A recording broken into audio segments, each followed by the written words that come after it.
এতদিন আমরা পশ্চিমবঙ্গে দেখে এসেছি কয়লা চুরি, গরু চুরি, বালি চুরি, শিক্ষা, স্বাস্থ্যে সব জায়গায় চুরি।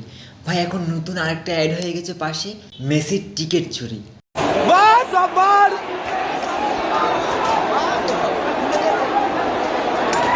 পুলিশ দাঁড়িয়ে দেখছে, কিচ্ছু করার নেই। মানে আপনি কোথায় যাবেন, সব জায়গায় চুরি।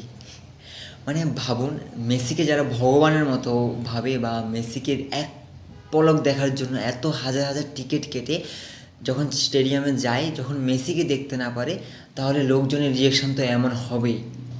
আপনারা মেসিকে দেখার জন্য এত হাজার হাজার টিকিট কাটবেন, ওরা যারা এত কষ্ট করে টিকিটের টাকা জমিয়ে টিকিট কেটে যদি মেসিকে যদি না দেখতে পায়, ওইখানে যদি নেতা খেতাদের যদি ঘিরে রাখে, তো নেতা খেতাদের দেখার জন্য কে ভাই এত টাকা দিয়ে টিকিট কাটবে?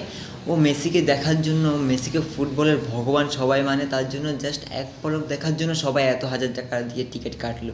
তো নেতা খেতা এই ক্যামেরাম্যানদেরকে দেখার জন্য কে ভাই এত হাজার টাকা দিয়ে টিকিট কাটবে? একবার ভাবুন।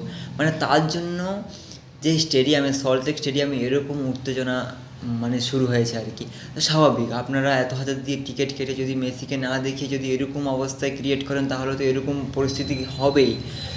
তো এটা একটা দুঃখজনক ব্যাপার যে মানে যারা ফুটবল লাভার, যারা মেসিকে খুব কাছ থেকে ভালোবাসে, ওদের জন্য খুব একটা দুঃখের ব্যাপার যে মানে এরকম জায়গায় এরকম পরিস্থিতি হবে কোনোদিন কেউ ভাবতে পারেনি।